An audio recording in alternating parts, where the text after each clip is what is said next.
All right. Looks like we are live.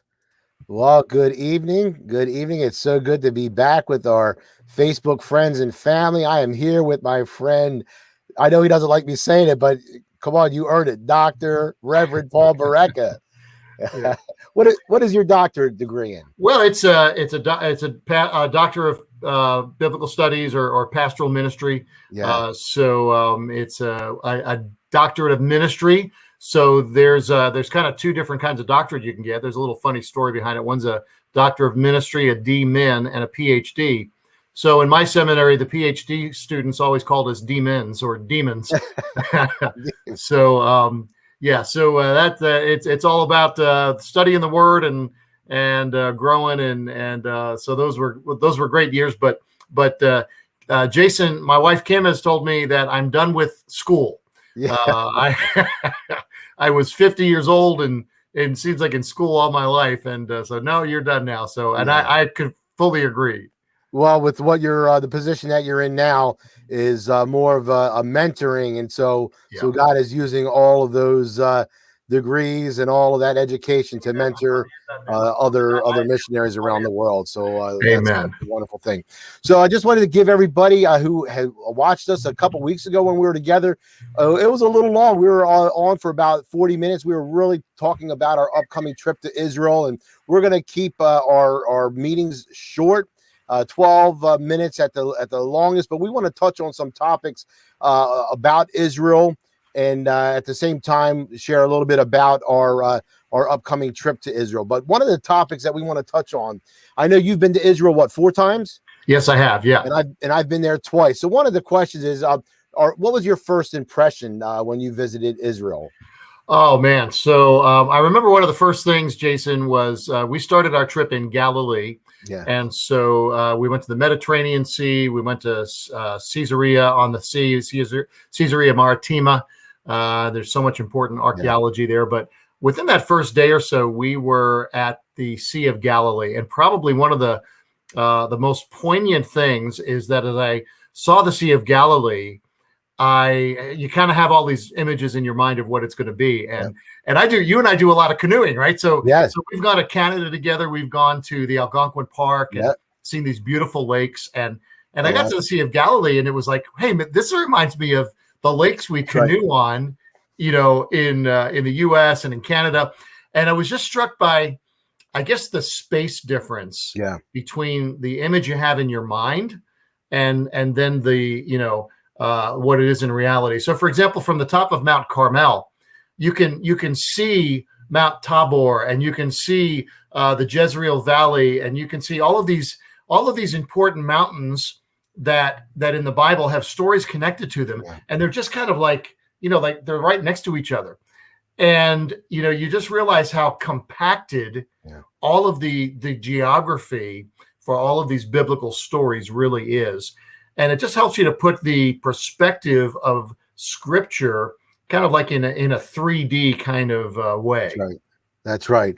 Yeah. Same thing. When we got to we stayed in Netanya my first time, and then went up to Mount Carmel and the place where Elijah called fire from heaven.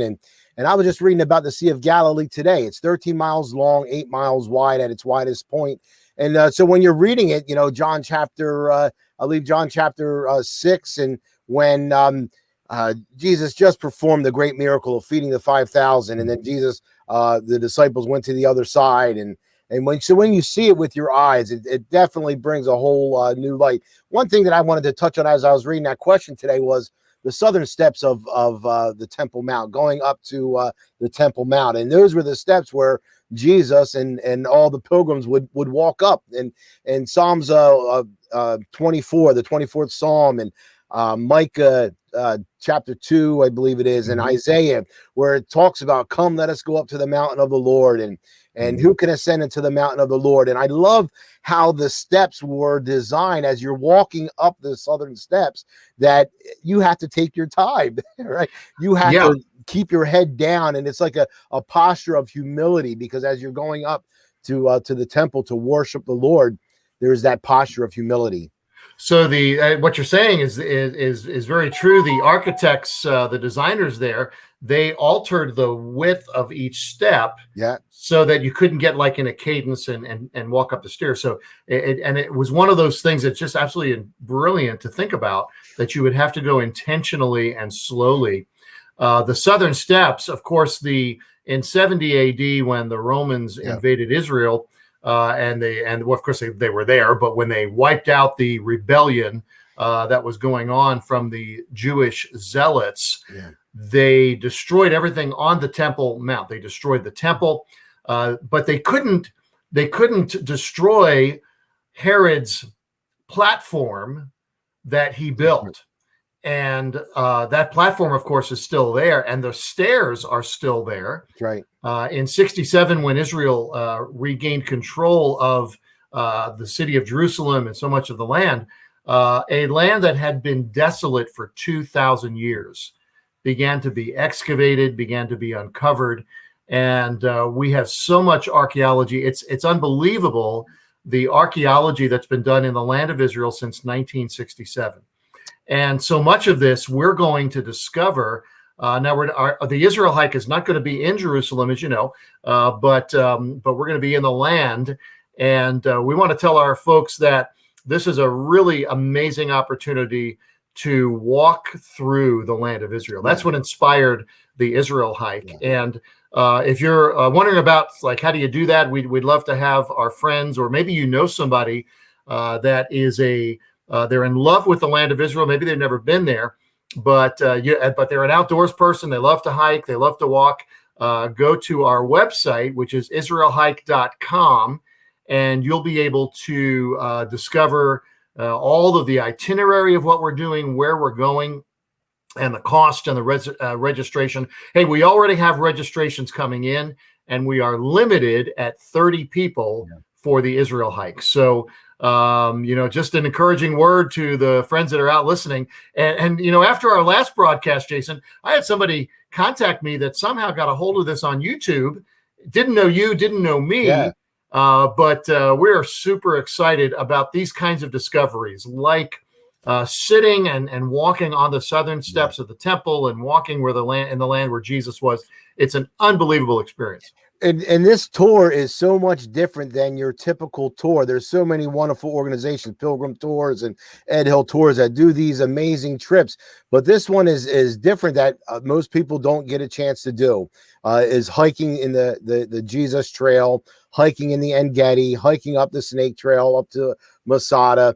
And let's talk about the price a little bit. I know I was actually looking at some of the prices today. There is a tour that is going to Israel, $2,800, not including airfare. So, which was bringing the price up close to $4,000. So our price of $3,180 is including airfare. How are we able to do that? Well, we're able to do that because we're not splurging on the hotels. Okay, so that price of $3,180 includes airfare from Newark to Israel, and of course round trip airfare. It includes meals, it includes lodging, it includes your tour guide, it includes all the transportation. So we've kind of thought of it all in packaging this. And the reason it's cheaper than most tours is that, Jason, there's an unfortunate part about a lot of Israel tours. In that and it's not really unfortunate. The bottom line about a lot of Israel tours, when you go on an Israel tour with a famous speaker, like Franklin Graham, or some really, really well-known speaker, Rabbi Jonathan Kahn or somebody. That's right. Those tours are fundraising tours, and somewhere between $1,000 to $1,500, maybe even more.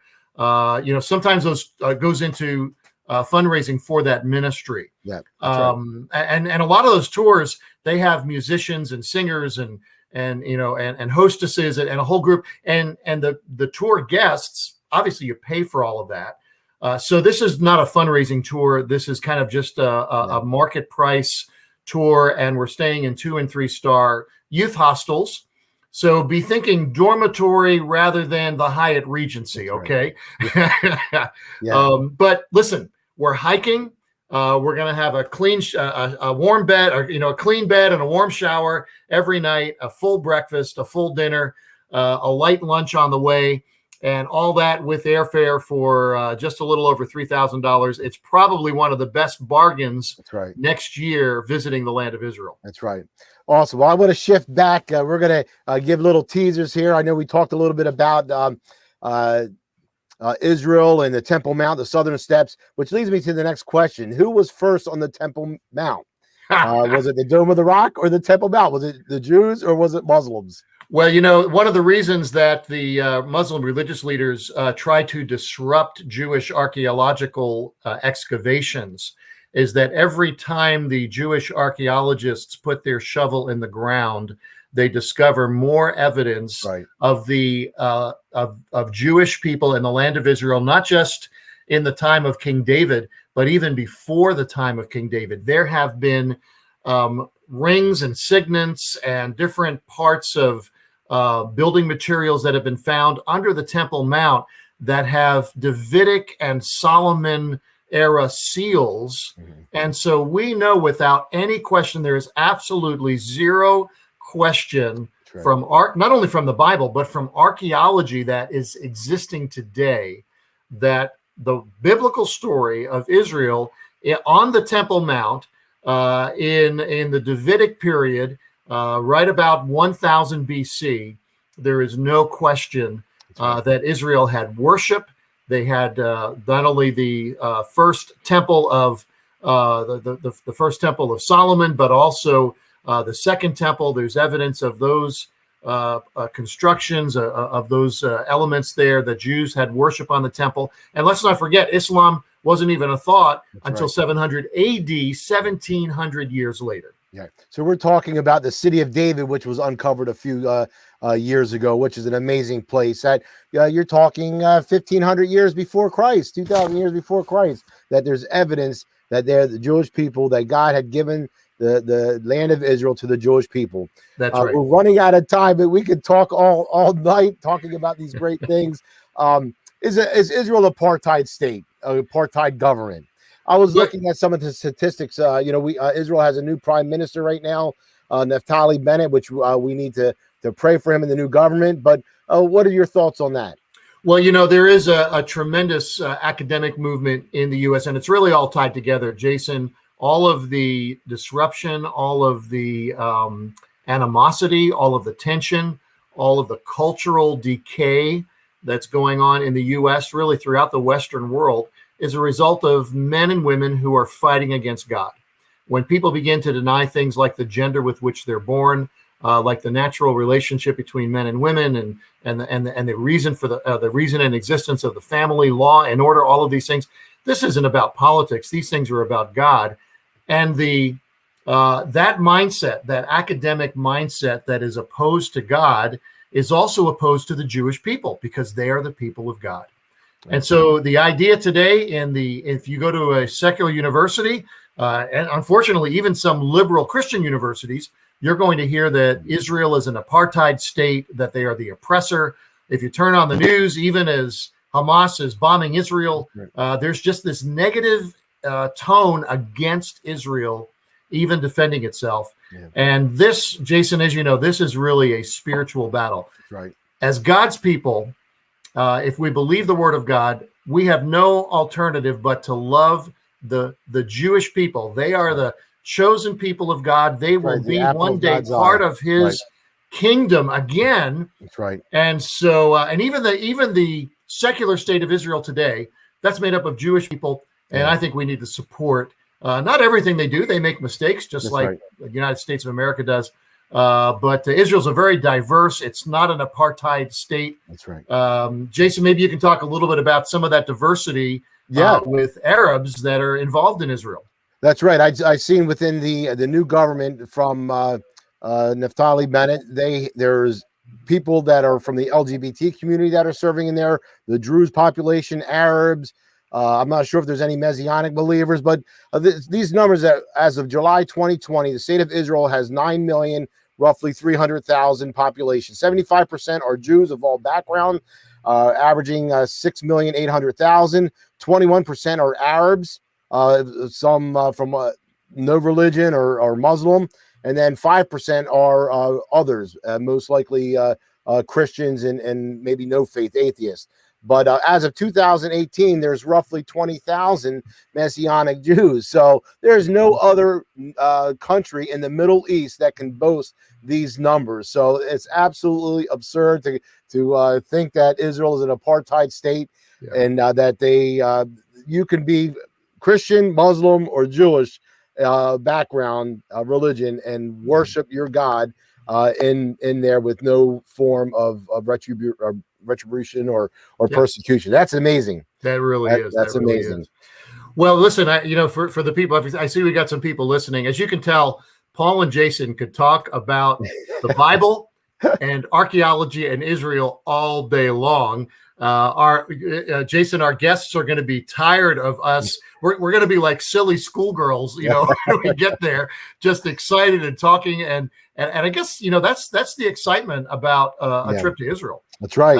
So much of the Bible comes to life. Yeah. We'd love to have your friends and my friends and church members that, we both have mutual church friends from New Jersey and around the country, really. IsraelHike.com is where the information is. Don't wait. Register now. Check out all the information. There's a link to my email there. Yep. And we'll answer any questions that you have so that you can get ready for the hike of a lifetime.